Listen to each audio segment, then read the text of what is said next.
From the perspective of research excellence, most will freely admit it is one thing to be productive, but quite another to be doing vital, recognized work.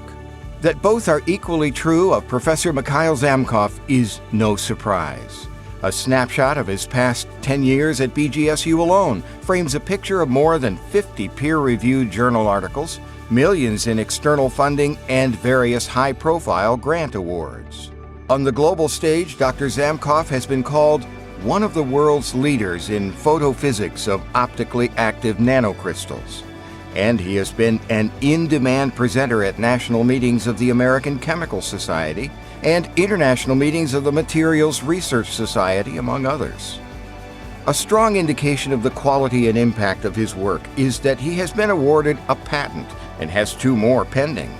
A highly active faculty member, he is a strong advocate of graduate studies, shouldering a heavy load of dissertation work while sustaining a publication pace close to double that of most researchers.